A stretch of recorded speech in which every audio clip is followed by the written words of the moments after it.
ታሪኩ የሚጀምረው በዚህ ሴት ነበር። ስሟ ክራት ይባላል። መልከ መልካም ቆንጂዬ፣ እድሜዋ በ30ዎቹ ውስጥ ያለ የሬዲዮ ጋዜጠኛ ነች። ታዲያም የሆነ ቀን ያጎቷ ልጅ ባቢን ተዋወቂው ብላ ያስተዋወቀቻት ፌስቡክ ላይ ማለት ነው። ያጎቷ ልጅ ነበረች። ባቢ የሚኖረውም እሷ የምትኖርበት አካባቢ ነው፣ እንግሊዝ ውስጥ ማለት ነው። ትውውቃቸውም ኦንላይን ነበርና በፌስቡክ ያወራሉ። ሲያወሩ ግን በጊዜው ክራት ባቢን ብዙም አልወደደችውም፣ አልተመቻትም። ምክንያቱ ደግሞ ክራት ፍቅረኛ ያላት፣ ባቢም እንደዛው ፍቅረኛ ያለው። ስለዚህ ያላቸው ቅርርብ ከጓደኝነት የዘለለ አልነበረም። ወደ ፍቅረኛ ምናምን አልሄድም። ታዲያም ግን የሆነ ቀን ክራት ክለብ ውስጥ ባቢን ታያለች። ባቢም እዛው ነበረ። ትንሽ እሷ ሞቅ ብላ ስለነበር አንተ ምናምን ትለዋለች። ባቢም ትንሽ ሀይ የሆነ ግራ ያገባው ሰው የለም፣ እንደዛ ነው የሆነው። በዛ ላይ ደግሞ ሌሊት ነበረ ምናምን በቃ ብዙም በአካል ያወሩት ነገር አልነበረም። በዛ ቀን ግን እዛ ወደ ኦንላይኑ ስንመለስ በኦንላይኑ ወሬያቸውን አጥፎታል። በወሬያቸው መሀልም ታዲያ ባቢ ወደ ኬንያ ልሄድ አስቤያለሁ ይላታል። ታዲያም ከትንሽ ቀናቶች በኋላ ክራት ስራ ሆና ያጎቷ ልጅ ደወለችላት። ያጎቷ ልጅ የደወለችላት ባቢን ያስተዋወቀቻት ማለት ነው። በኦንላይን ስታወራም በስልክ ደንግጣለች። ስሚ ባቢ ኬንያ ሄደዋል ነበር? አዎ በጥይት ተመታኩ ትላታለች። እቺ የደወለችላት ያጎቷ ልጅ እና ክራት ግንኙነታቸው ዝምድና ብቻ ሳይሆን ጓደኛሞችም ጭምር ናቸው እና ሁሉ ነገር ነው የሚያወሩት። የሚደርፉም አይመስለኝም። ተጎድቷል በጣም ትላታለች ለክራት። ይህንን ነገር ክራት ስትሰማ ተመታ፣ ይገርማል፣ ያሳዝናል ምናምን ያለችው በቃ ያለችው ግንኙነት ከፌስቡክ ያለነ ሰው ስሜትም ምናምን ስለሌለ አላጋነነችውም ነገሩን። ቀናቶች ካለፉ በኋላ ደግሞ ድጋሚ ያጎቷ ልጅ ትደውልና ስሚ ባቢ እኮ ሞተ ትላታለች። ክራትም ይህን ስትሰማ ያሳዝናል ምናምን አለች፣ ያው ቀለል አድርጋ። ከዛ ግን ወራቶች አለፉ። ያጎቷ ልጅ ድጋሚ ትደውላለች በባቢ ጉዳይ። ባቢ ግን የሞተ አይመስለኝም፣ አሁን ያለው ኒውዮርክ ነው፣ እዛም ጥበቃ እየተደረገለት ነው፣ በሽጉጥ የተመታበት አንዳንድ የፖለቲካ ነገር ሳይሆን አይቀርም ትላታለች። ክራትም ይህን ነገር ስትሰማ ቀጥታ ወደ ፌስቡክ ሄዳ ባቢ ማዋራት ጀመረች። ሲያወሩም በቃ በደንብ ለማውራት እንደማይመቸው፣ የተኮሰበት ጥይት ደግሞ አንገቱ አካባቢ ስለሆነ ለማውራት በጣም እንደሚከብደው፣ በቴክስት ብቻ ማውራት እንደሚፈልግና ከሱም ተጨማሪ ደግሞ ሚስቱ ሁሉ ፍቺ እንዳቀረበች፣ ከሱም ተጨማሪ ደግሞ ያለበት የፖለቲካ ነገር ብዙም ለማውራት ከሷ ጋር ነፃነት እንደማይሰጠው ምናምን ይነግራታል። እኚህ ሁኔታዎች ግን ክራትን ከሱ ጋር ከማውራት አላገዳትም። ለወራቶች ማውራት ጀመሩ። በዚህ ሁኔታ ነገሮች በጣም ተገድበው ወራትም ሲያልፍ አመትን ተካ።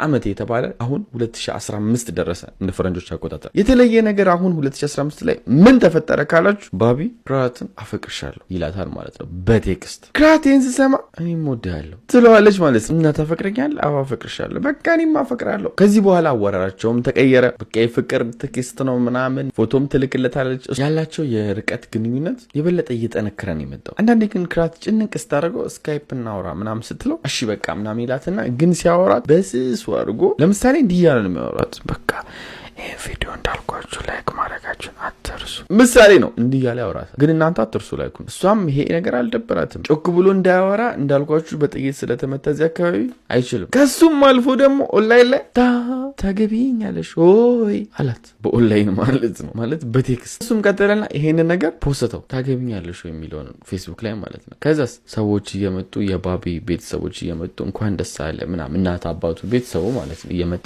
እንኳን ደስ አለ ምናምን ይለዋል። ቀጣይ ደግሞ ምን አደረጉ? የሰርግ ቦታዎችን መምረጥ ጀመሩ፣ የሙሽራም ቬሎ ጭምር ማለት ነው። ይሄ ሁሉ ነገር እያወሩ ግን ባላቸው ግንኙነት በጣም በቃ እየተረበሸች መጣች። በምን ይሄ ሁሉ አመት ከኒውዮርክ መጣለሁ እያለ አንድ ቀንም ግን መጥቶ አያውቅም። የሆነ በቃ ምክንያት ይፈጥራል። ልመጣ ብዬ እንደዚህ ሆንኩ፣ ልመጣ ብዬ እንደዚህ ተጨነኩ ምናምን ሚል። ከዚህም በላይ ደግሞ ካለመምጣቱም በላይ ደግሞ የሚገርመው ነገር ምንድነው? በጣም ቀነተኛ ነው። በጣም ደግሞ ሪሌሽንሺፑን ተቆጣጣሪ ነኝ ባይ ነው። ለምሮ ቴክስቲን ቶሎ ያልመለሹ፣ ለምሮ ኦንላይን ያልገባሹ፣ ለምንድን እንደዚህ ያለሽ እያለ ራሱ በጣም መቆጣጠር ይፈልጋል። ኢቨን አንዳንዴ ካሜራውን ክፈች አላምንሽም የት እንዳለሽ ማየት ፈልጋል ይላታል። የራሱን ካሜራ ግን አያበራም፣ የእሷን ካሜራ እንድታበራ ያደርጋታል። ታዲያም ግን በመጨረሻ ባቢ የኔ ውድ አሁን እንግሊዝ ልመጣ ተዘጋጅ ይላታል። በዚህ ደግሞ ክራት በጣም ደስ አለ። ምን ለብሼ ልጠብቀው ወይኔ ሊመጣ ነው በመጨረሻ ምናምን አለች። ኢቨን ትኬት ቁጥሩን ነገራትና ትኬት ቁጥሩን መከታተል ጀመረች። የፕሌኑን ማለት የት እንደደረሰ ምናምን ማየት ትችላላችሁ። ከዛም ቴክስት ያደርግላታል። ምን ብሎ የመንግስት አካላቶች